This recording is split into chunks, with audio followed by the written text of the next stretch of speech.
Oui, pour compléter les propos de mon collègue Jacques Boutot, auquel j'adhère à 100%, je peux vous dire que lorsque l'association Zoopolis m'a interpellé sur cette nécessité de créer un monument aux animaux morts sur les champs de bataille de la Première Guerre mondiale, c'est vrai que ma première réaction était l'étonnement.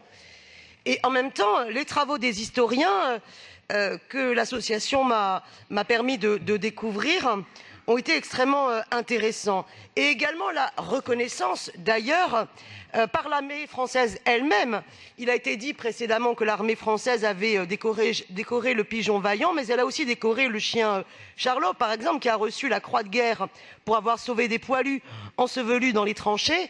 Et d'ailleurs, de nombreux témoignages de poilus font état justement de l'importance qu'ont pu jouer les animaux, que ce soit dans leur rôle immédiat dans les batailles. Je pense aux 11 millions de chevaux, ânes, mulets, mais également les chiens, les pigeons, mais aussi le rapport au moral des troupes dans les tranchées, dans la dureté du combat. Donc il ne s'agit bien évidemment pas de mettre sur le même plan les êtres humains et les animaux, et encore moins de minimiser la mémoire des soldats morts, mais justement dans le respect de cette mémoire des soldats morts, qui eux ont tenu à bien des reprises à reconnaître l'importance qu'avaient joué les animaux à leur côté.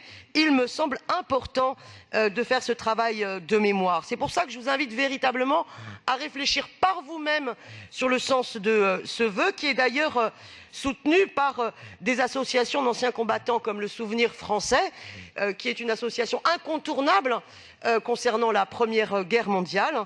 Et voilà pourquoi je pense que le Conseil de Paris doit émettre ce vœu pour que la ville de Paris fasse élever sur son territoire un monument aux animaux morts sur les champs de bataille de la Première Guerre mondiale. Je vous remercie.